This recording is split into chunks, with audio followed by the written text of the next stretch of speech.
All right. Hi, Ali. Thank you for taking the time out of your busy schedule to meet with us. My name is Tommy Lutter. We have two other interviewers with me today, Colin Mattia and John Harris. We're honored to have you and impressed with all you've accomplished thus far. Do you mind if we ask you a few questions on yourself, career, and any advice that you may have for us? Of course, go ahead. All right. First, do you mind telling us a little bit about yourself, like where you attended college, what you studied, or if there are like any clubs or organizations that you were involved in that you enjoyed during your college years? Yeah, so I went to Penn State University. I was a broadcast journalism major with a French minor and a sports focus. I got a sports certificate from the John Curley Center of Sports Journalism there. I was involved in quite a lot at Penn State. It was really easy to get off on a good foot there and kind of get involved right off the bat. And that was something that I took advantage of and would definitely tell anybody else that's going there, even just in college, to look for those opportunities and make sure you're getting involved. I was the president of Penn State's Association for Women in Sports Media chapter my senior year of college in 2020. I was the 2019-2020 president. Through that, I was able to attend the Super Bowl in 2020. I was able to go to that, and I got to see two really talented teams play and got to write some stories while there on the outburst of fans and everything that the fans kind of give back to the game, because I do think it's a lot of X's and O's, but the fans are passionate and they kind of drive their teams, and I think that without the fans it would be hard to play, which we all saw in that COVID season. So that was really cool to kind of tell their story, because you don't really get to hear a whole ton of that regularly. So I think it was really important to tell that. I was also involved with Penn State Athletics. I worked various sporting events behind the scenes, doing anything from technical directing to replay operating and graphic making. So that was really cool. And then I was also able to be a part of the Big Ten Network Student U Productions, and I was a ringside reporter for the Penn State hockey team. Okay.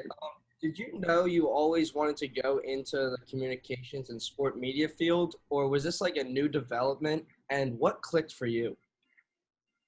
So I actually did not know that I wanted to do journalism until about the 8th grade. My whole family is a background of teachers, like all my aunts and my mom and everything. So that was kind of the path that I grew up wanting to take. I wanted to be a teacher. I really like kids. I wanted to, help them learn, kind of take after the teachers. It helped me so much. And it actually was in 8th grade in my English class. I remember sitting there, and it was the first day, and my English teacher started telling us about how her job before she became an English teacher was being the locker room reporter for the Philadelphia 76ers. And, I always knew that was a job because I've watched people on TV doing that job, but I never really clicked with me that that's a job that I could do. So when she was telling her story and all the cool experiences she had, I think that's when it clicked, and I was like, all right, this is what I want to do. Like, that's a cool job, and I want to be doing that. So that kind of was what sparked me to go into journalism. And honestly, I think there wasn't ever really one time when it clicked for me. I think it just keeps continuing to click. And I see that with myself in sporting events. When I get to go and I get to work sporting events, that's when it clicks, because it's great to be there as a fan. But knowing that I'm contributing to the things that make me excited and me love the sport from that fan's perspective, it's just great to know that I'm getting back to that. And I think that's when it clicks for me, that I'm like, all right, like, I'm doing good here. Yeah. And what were some past internships that you had prior to your current full-time role with the American Junior Golf Association? And how well do you believe they prepared you for your role now? So legitimate internships, I did one with CNN Sports last summer, and I think that really helped me prepare for the job I'm in now, because it was during COVID and I was their first virtual employee. They were kind of on a learning curve, just like I was, and it was kind of just figuring out like how to build that team atmosphere over the computer and not meeting these people in person. That helped me prepare for this. And right now with the American Junior Golf Association, we're always in the office. So it's been different in that regard, but we have on Fridays where you can work from home, or even, you know, having to work while you're out on the road during the spring and summer. It really helped me kind of learn how to, okay, I'm not physically in person with everybody right now, but we can still work as a team and get things accomplished. So that definitely helped me out. I was a freelance employee for the Philadelphia Phillies in the summers from 2018 up until the COVID season. It was hard for them to kind of bring people back in with the restrictions and everything and the cut down schedule. So that was about 2018 to 2020. And that helped me, even though it wasn't technically an internship. Those experiences helped me kind of get comfortable in that live sports setting. So that definitely contributed a lot to where I am today. Did you have a mentor or a role model that helped you in your job search process? And if so, how did they guide you? And do you think that you could have been successful without them? Yes, I did have a mentor. It was two of my professors actually from Penn State. They were kind of helping me out along the way. They were instrumental in kind of keeping up with that positivity aspect. You know, I applied to 75 jobs from March of 2020 until October when I got the internship offer from the American Junior Golf Association. So 75 jobs in that short amount of time is a lot. And it was a lot of no's, and they just kept reassuring me that, you know, I'm getting all these no's, but it only takes one yes. So they were instrumental in kind of keeping up with positivity and making sure that I wasn't getting down on myself, and still making sure that I was like taking risks in jobs I was applying for and not just shutting down because I was getting no's. I think that in terms of like references and what to put on an application, I learned all of that in school. So having them as references was great, but I learned everything about what to put on my resume, how to word my resume. I learned all of that in school. So I would say that after graduation, they weren't really the most helpful in that regard, but they were helpful beforehand, if that makes sense. So I think that from the resume aspect, I probably could have done it without them, but from the positivity and, you know, not getting down on myself, I could not have done it without them. What do you believe someone going into your field should do to help them stand out in the interview and job search process? I think the sports field is tricky because a lot of people like sports and a lot of people want to work in sports, whether that be behind the scenes, coaching, athletic training, video stuff like I do. A lot of people want to work in the sports industry. So I would say, even if you have that sport you love, even if you have a lot of experience in one sport and you know, like, I want to work in the NHL someday, make yourself well-rounded. Work in other sports when you have opportunities. Definitely take advantage in college of having all of those sports, especially at a D1 school. Take advantage of having all those sports right at your fingertips and just kind of expand your horizons. You know, I think that was something that really helped me. I wasn't a big basketball I'm not really a big basketball fan now, but I wasn't a big basketball fan going into college, and I was nervous to work basketball games because I didn't really know what was going on, but you learn along the way. And now I can say, hey, I might not be the biggest basketball fan, but I've worked it and I at least know enough to do a job for it. So I think it's one of those things is don't limit yourself to what sport you want to be in or what you want to be doing, because I never thought that I would be running social media for a golf association. That's just not where I saw myself after graduation. But if you don't say no to things, then you'll get more opportunities. And you said you didn't see yourself going into social media for golf. Did you have any inclination that you wanted to incorporate golf into your career, or is it just something that kind of grew on you? I would definitely say it's something that grew on me. I think with COVID and with the restrictions and everything, golf was something that thrived, and it definitely all eyes were on golf throughout last summer.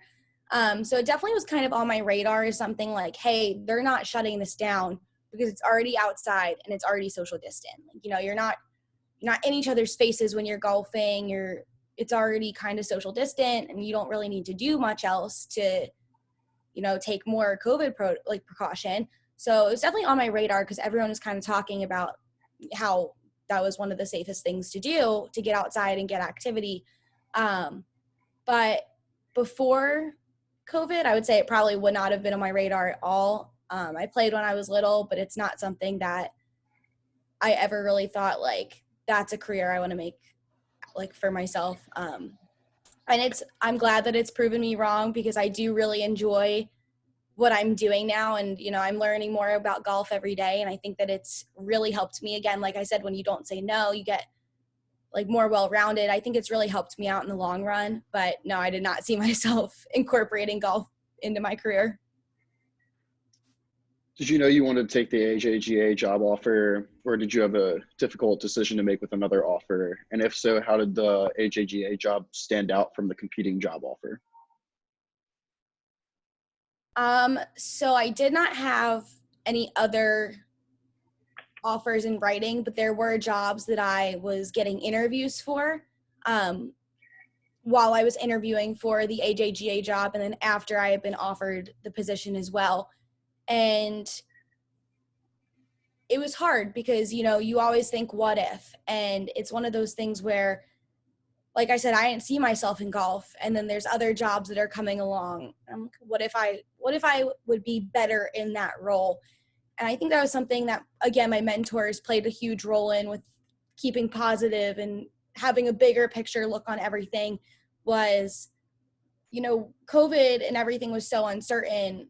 Golf was the only thing that was certain. They didn't shut it down yet. Like, they hadn't shut it down, and they were still operating on good schedules, stuff like that. And they kind of were instrumental in telling me, you know, there may be other opportunities, but you need to think about what's best for you at this point. Because in those uncertain times, a lot of people were getting laid off, a lot of people were getting furloughed, and golf wasn't doing that. And the AJGA made that very clear that they were not doing that. So I think for job security, that was a big reason that I really considered the AJGA. I really liked the people that I got to talk to, so that helped a lot as well. But being in virtual interviews and not really meeting people in person and getting that special feeling of being in person, the job security really helped me out with that. So you touched on job security and responsibility. Like right now with your golf job, how would you say like this is the right job for you at your time in your career? Like right out of college, why is this the right time to do golf? Like I said, I think COVID made it the right time. It's outside, it's socially distant. It's very easy to continue golfing, even if the numbers do continue to fluctuate up and down like they have been. But I think for my career specifically, the American Junior Golf Association is a very young company. It's a lot of people who do the internship as juniors, seniors, or like a year post-grad from college. So I think that it being a young company, we all learn from each other. So you don't necessarily have to make a mistake, but if you can learn from others, but if you do make a mistake, you're not the only person learning from it either. So I think that's really helped me, is kind of watching other people grow and growing alongside them. And then even with my boss, like he's been around and he's done a lot of video, and it's nice to have another mind on my work, you know? And I think that's something that he had very different internship experiences than I did in college. And now we kind of get to put our ideas together. So I think that he especially has been a really key part of like my growth in this industry.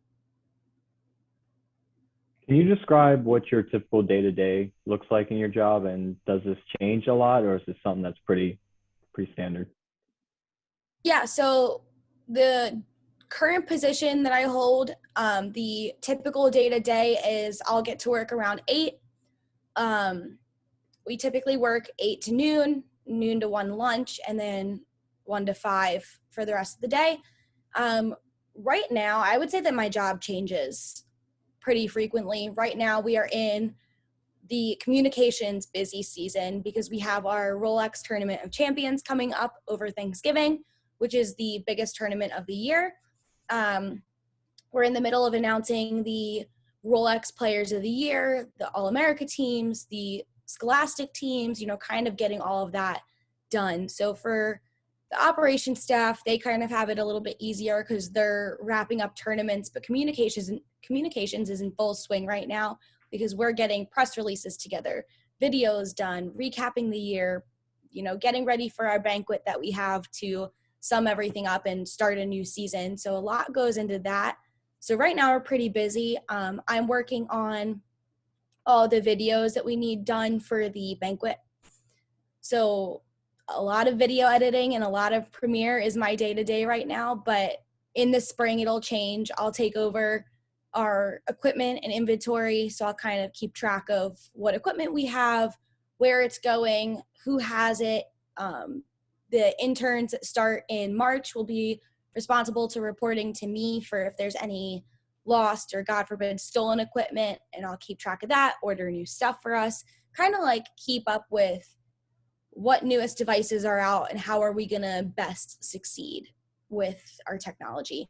So that'll kind of change my role a little bit. And then in the summer, we'll do some traveling, which shouldn't be too frequently, but I'll be gone for a week or so at a time, probably once or twice a month. And when I'm on the road, it's a lot of just tournament stuff. I'll take action photos of players. I'll take action video.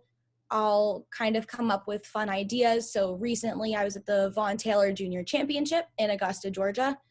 And, I was kind of in charge of what are we going to do to incorporate Vaughn Taylor with these juniors. So we did a little putting contest with him since he's known for that.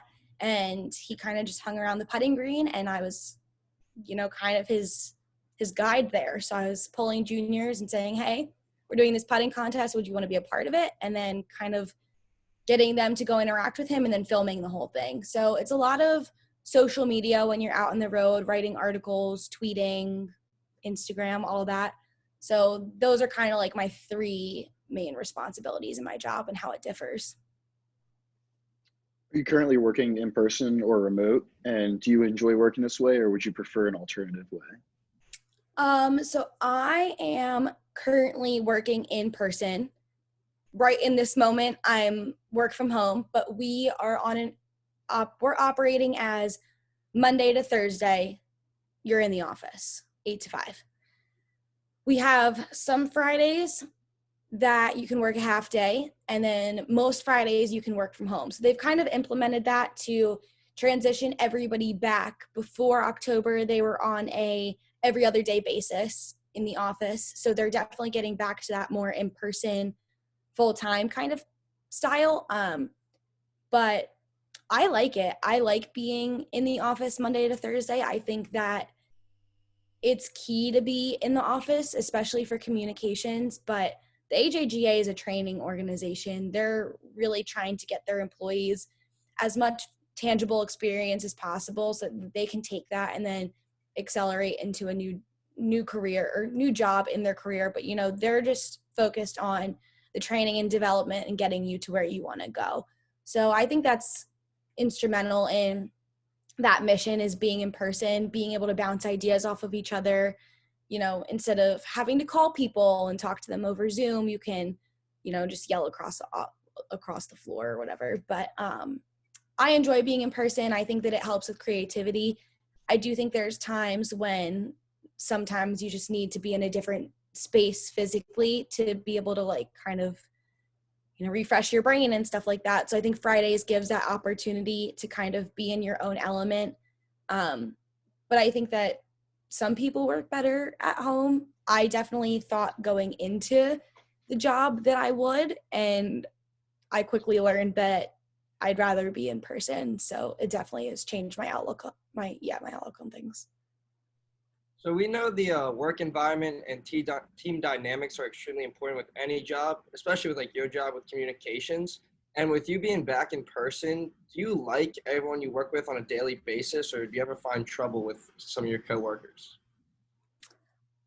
I think that it really just depends on personalities. So right now, my department has a lot of great personalities, but a lot of really passionate personalities.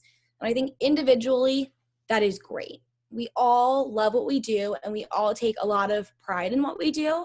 So the quality of work is never less than what we want it to be. So I think that's a really good, like, positive look of it. But there are times when we're all so passionate and we all, get really caught up in our own ideas that when we run it by others and they might not agree, it does get kind of frustrating. It's never been a situation where I haven't liked the people I've worked with. It's kind of more of just, you have to step back and say, okay, I need to look at it from their perspective because they might be seeing something that I'm not. And I find that especially with video, because I could be editing a video for like 2-3 days, and I've seen it so many times that I'm not picking up on the flaws of it anymore because it all gets jumbled in my brain. So having that second set of eyes, when people point things out, sometimes if I think that's the best thing, I'm like, I don't really know why they said that. But then when you go back and you look at it with a different set of eyes, and you kind of give yourself time to refresh and look at it again, it'll make sense. And I think it's kind of just having that open mind of getting feedback and stuff like that helps. Do you have any advice for someone going into the sport media field? And is there something you wish you knew before you went into that field? Yeah, I think my best advice for somebody going into sports media would be, like I said earlier, just not to say no to things. I think that if you're kind of more reserved with how you go into it, and if you're kind of closed-minded, it's not really going to get you very far. And I think it's great to know what your passions are, and it's great to know where your specific skill sets are, but not being afraid to learn other things. For Christmas 2 years ago, I got 3 different like sports for dummies books, and I think it's one of those things where you may love a sport and you may be passionate about it, but don't be closed off to learning more about it. I'm a huge hockey fan, and there's times when I'm like, oh yeah, I know what I'm talking about, but I'm still learning the sport every day. So I think it's one of those things where it doesn't matter how long you've been a fan or how much work you've done in a particular sport, always be open to learning more about it and getting different perspectives again.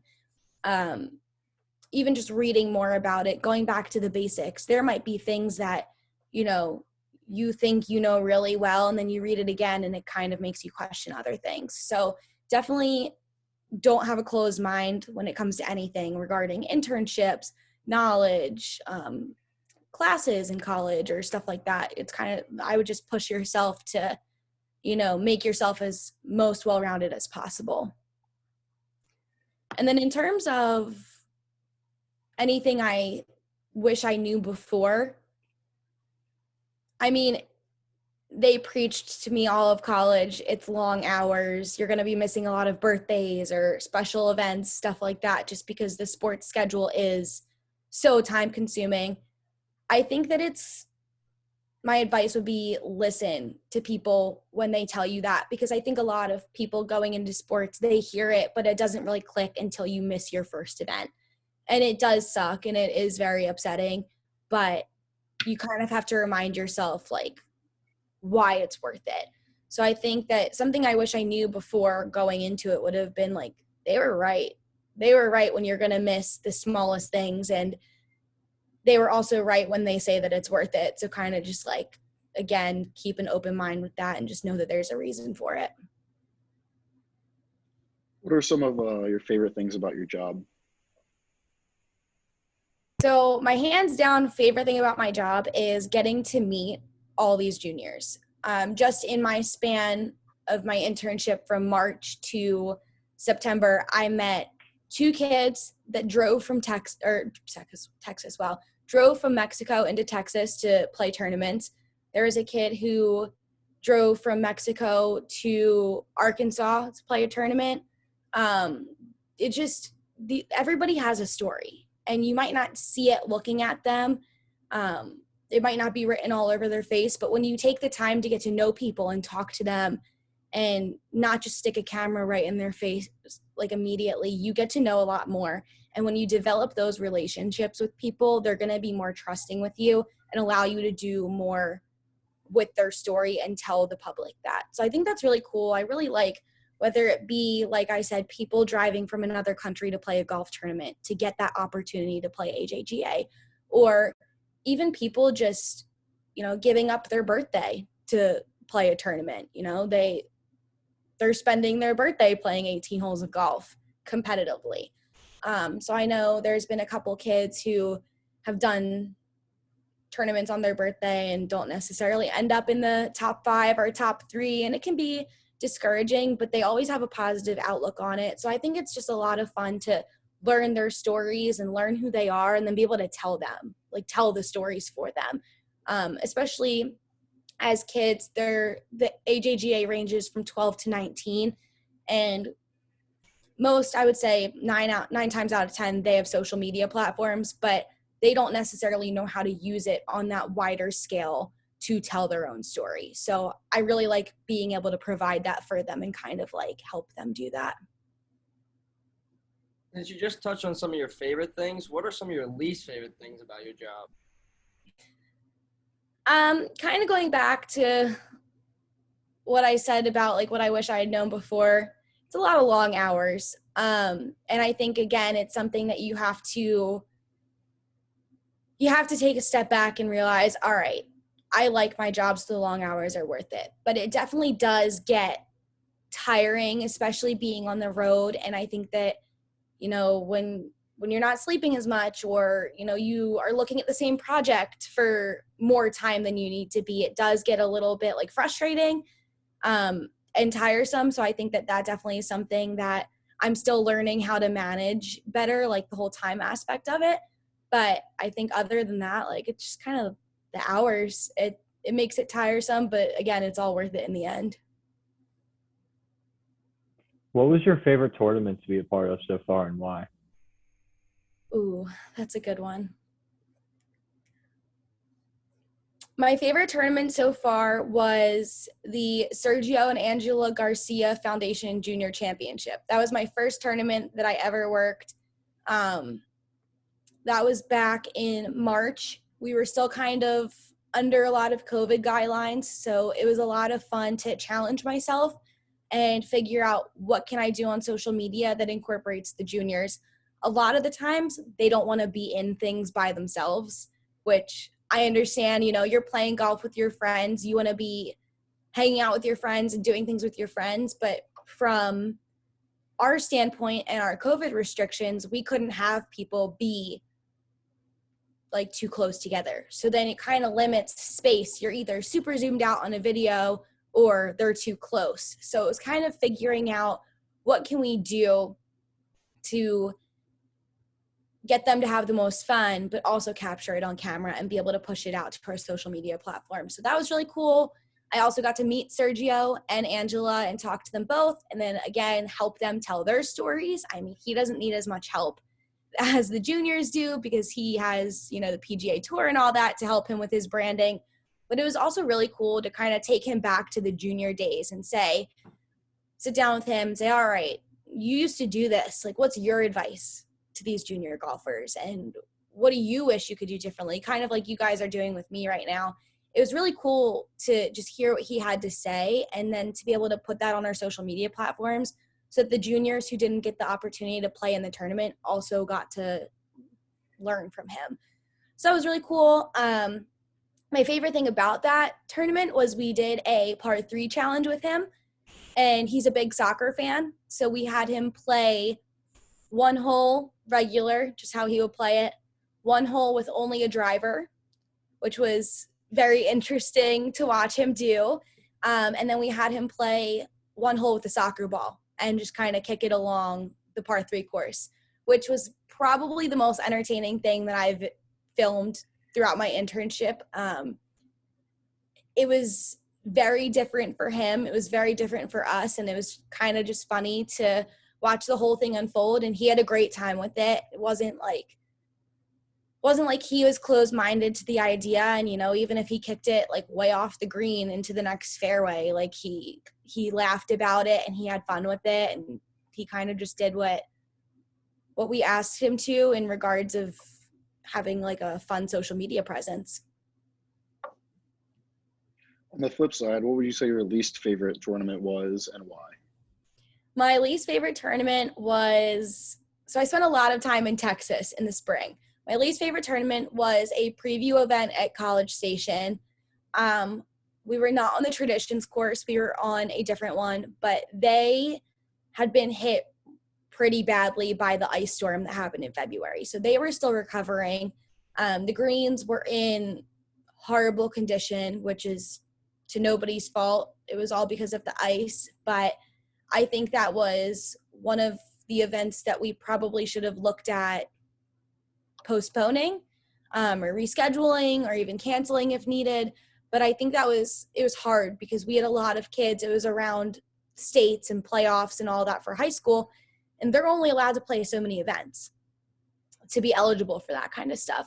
So we had a lot of kids withdraw because they got there for the practice round, saw the greens and saw the shape the course was in, and they said, I can't waste one of my playing opportunities on this. So it's hard because you have to understand where they're coming from, but at the same time, it's then hard to fill those spots.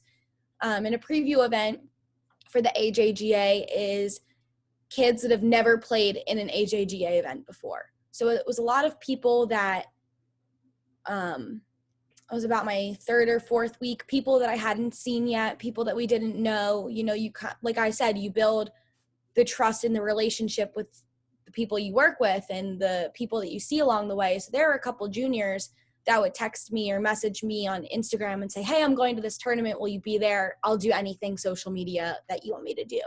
So it was definitely different going into this event, not knowing anybody and kind of having to build those relationships all over again, but not knowing if they were going to stick around. So that definitely was something that was tricky about it. So I would say probably just it was a harder tournament to work and create ideas for social media wise, but also wasn't the best course conditions either.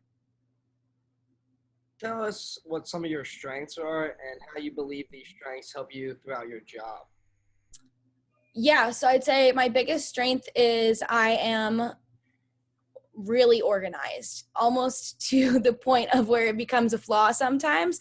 But I always, at least for work, have everything either written down somewhere or labeled. You know, I kind of keep everything in line so that I'm never questioning where things need to be or what I need to do next. I think that's something that has really helped me and will continue to help me once I take on the equipment position and the inventory. It'll kind of make it easier to keep track of who has what equipment, where the equipment is, what part of the country it's in at that point, and then the status of, is it broken, is it good, is it working, kind of that kind of stuff. So that'll really help me out.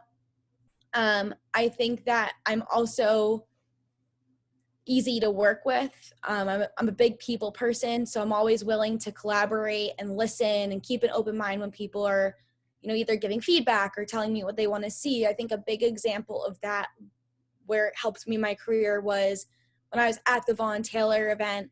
We had a tournament chairman who has been doing this for 13 years. So he has seen the good, the bad, and the ugly. He's seen really great tournaments. He's seen really bad tournaments. He's seen really great interns, really bad interns. So he knew what he wanted, and he wasn't afraid to tell me what he wanted, and he wasn't afraid to ask for it. So even though at times it felt demanding, I knew I was going to be able to fulfill what he wanted because all I had to do was write it down and keep it organized, and it would get done. And he actually ended up writing a letter to my boss after the event saying how well organized I am and how that contributed to the success of the tournament. So I think that is definitely something that will continue to help me in my career as well. So on the flip side of that, what would you say some of your weaknesses are? Kind of going back to those long hours, time management is something that I've always struggled with.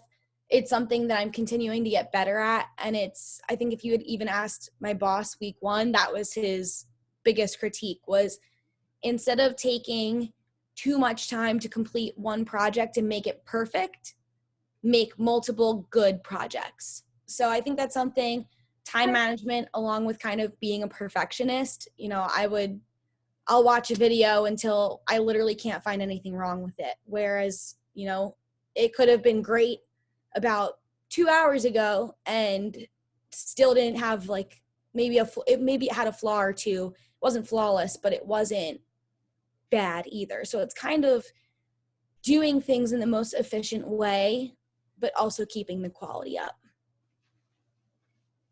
Did you have any challenges in your career that you had to overcome? And if so, how do you believe that they help shape you into a stronger individual?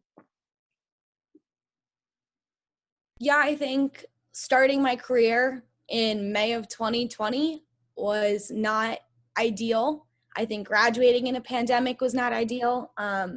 Starting a job search in the sports industry when nobody knew what the seasons were going to look like, that definitely was, frustrating and kind of discouraging. But having that comeback and that bounce back and getting a job now with the American Junior Golf Association and kind of going forward in my career from there, it all led me to the right place. And I think taking a step back and looking back at that, or yes, in the moment that sucked and it was frustrating, but realizing that it all happens for a reason is going to help me in my career a lot. And I think especially doing that virtual internship with CNN, that was frustrating because, again, I'm a people person. I like to be in person and spitball ideas around and meet people and get to know their personalities, which is really hard to do over a computer when you've never met them before. So I think that definitely was a big challenge, was balancing being turned down for multiple jobs and balancing not getting to know people in necessarily the right way. That was a big challenge, but learning to overcome that and learning how to kind of adapt to that will definitely help me a lot in my career.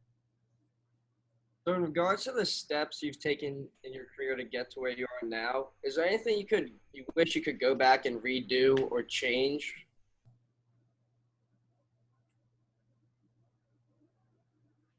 Yeah, I would say I wish that I was more involved with the Association for Women in Sports Media chapter. That was something that I didn't really get into until junior year. And it was around freshman and sophomore, but I was more focused on what can I do that's on air related, because to start out in college, I wanted to be on air. I wanted to be a ringside reporter or, like the next Erin Andrews. And I wasn't really thinking big picture. I was kind of closed-minded to, I don't want to be behind the camera. I want to be in front of it. So I think once I realized that I loved both sides of the camera, I got a lot more experience, but I kind of wish that I had gotten involved with that a lot sooner, because that's really what helped me realize that and helped me realize there's more than just being a ringside reporter. There's commentating, there's play-by-play, there's, video editing. Like there's multiple careers to take out of broadcast journalism. And I was so dead set on the one. So I think joining that chapter a little bit earlier in my college career would have been extremely helpful in deciding where I wanted to go. So looking forward, where do you see yourself in 5 to 10 years? And do you believe the AJGA will be a long-term commitment or just a stepping stone in your career?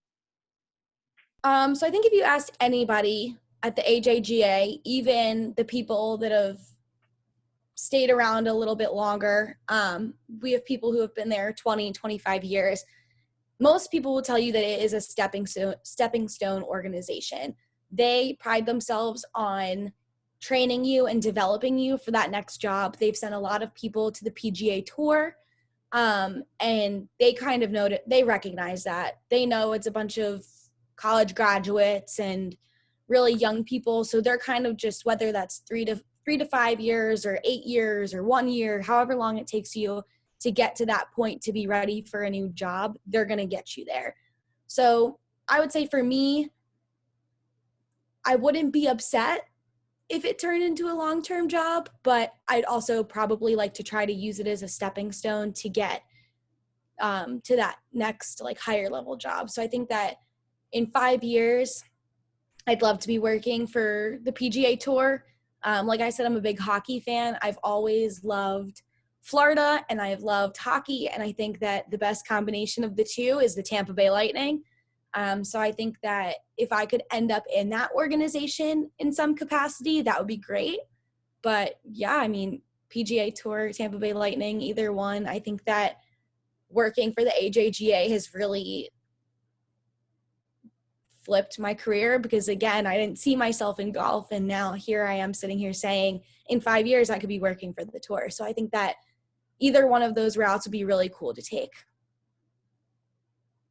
Thank you so much again for participating in the interview. We truly appreciate all the advice regarding the sport media field and love learning so much about you and why you chose the career path you did. Have a great day and good luck with everything. Thanks, guys.